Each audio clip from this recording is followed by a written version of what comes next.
part 3 in our 3-part series on passive-aggressive behavior. I'm Justin. Welcome to my channel. Let's get started.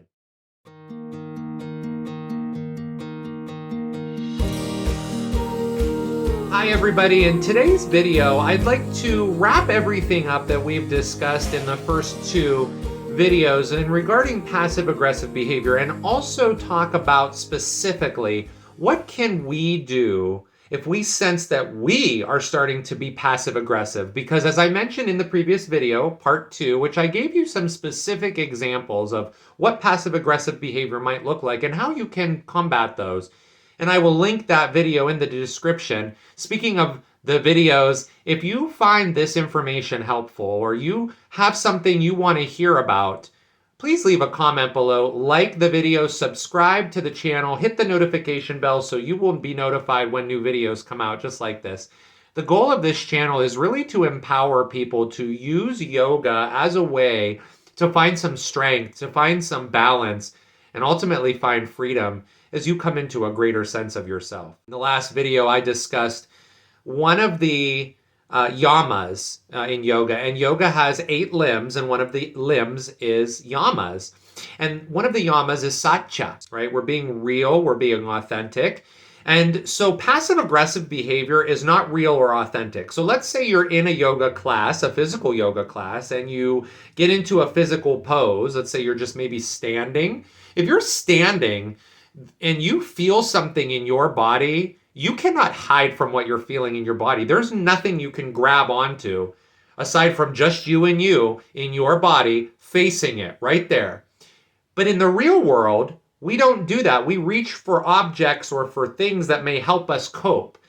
I'm here to tell you, if you blend the two, if you blend your emotional side with your logic side of your brain together, you are able to be a more forceful communicator of love out there, not of manipulating, more of love. So let's talk about what to do if you sense that you're about to be passive aggressive, or if something's happening in your life where you want to emotionally react. The first example I gave was if someone wrote to you in a text message or an email and asked, "Can I see you? Can I talk to you?" and gave no other explanation. All they said was, "I want to talk to you," or "Do you have a second?" or "Do you have a moment?" And suddenly the anxiety builds. Don't do that, right?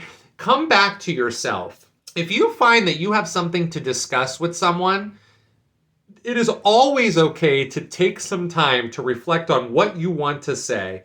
And when you are ready to say it, there's no need to preface it. There's no need to preface it, because if you're prefacing something, number one, you're wasting words. Words are precious. Words are, they're generated from your brain. Your brain is functioning all day long. We know this. Our minds race all the time. And our brain is designed to help protect us. So our emotions come in and it just starts to play with us, right? And we're ready to start shooting out things. Take a moment for yourself. If something happens and you need to address it, take a moment. But before you write the words, "I need to talk to you," or "Can we talk?" or "Do you have a moment to talk?" Try something like this instead. Because remember, we're coming back to satya, our yama, and we're coming into a true and authentic self. And this is a great way to respond. Let's say you're somebody's boss and you need to address something with them. Maybe say this: "Hi, Susie. I'd like to talk to you about Saturday morning, your drawer being short. I'm just wondering what could have happened. Maybe we have a few moments to discuss that. When you have some time, come on in." That is more welcoming than just, "Susie, I need to speak with you," and then ambush her when she comes in nervous. So don't do that to other people. Try something that's more specific, more authentic, right? It gets right at what you want to talk about. "I want to talk to you about what you said 2 days ago because it really kind of bothered me, and I know that was probably not your intent. So can we just talk about that for a moment?" And it may take you a day or 2 or 3 to come up with that phrase to speak to the other person. If you need to take 2 or 3 days, then do so. But in the meantime, silent treatment is not the answer, which leads into the silent treatment. Not speaking to people because you are upset and putting them on punishment is not okay.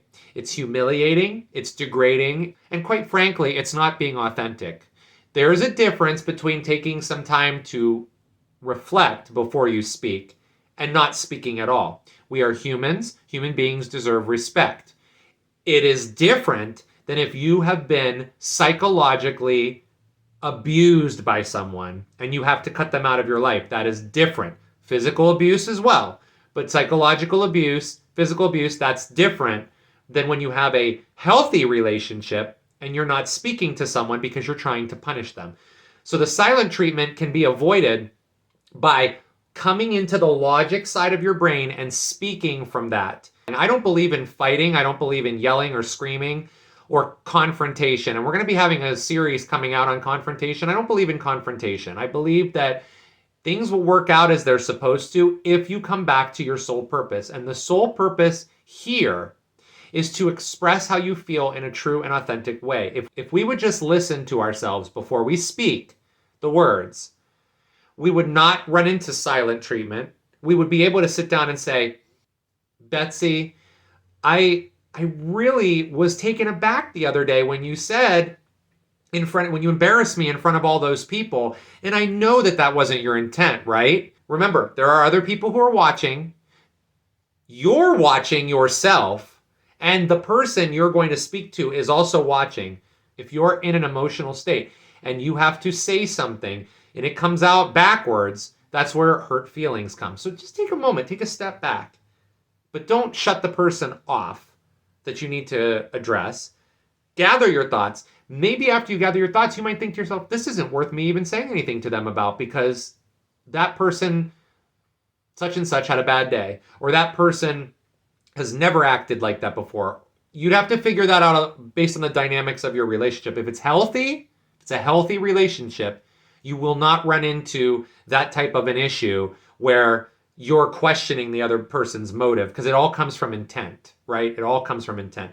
And when we put our yoga and our mind together, our body, our physical body, our breath, whatever's in you, whatever you believe inside of you, when you put that all together, that's when you come from an authentic place, rather than coming from somewhere that's fueled with emotion, fueled with past scars, fueled with not knowing who you are. You need to discover that before you respond, because it hurts people. So before you get into a situation that you're going to say something to someone that requires a deeper conversation, remember to be true to yourself and be true to the other person, because you love yourself, you love them. It's all about love. And don't forget, if you're looking for a solution that gives you a way to be true to yourself with money specifically, and you want to put pennies into an account that saves you money while you're not even paying attention, check out Acorns. I have a link in the description. Use my link. You'll get $5 for signing up. I'll get a little something for you signing up. And then you can start saving away for your future, because I'm going to tell you something, it adds up really quickly.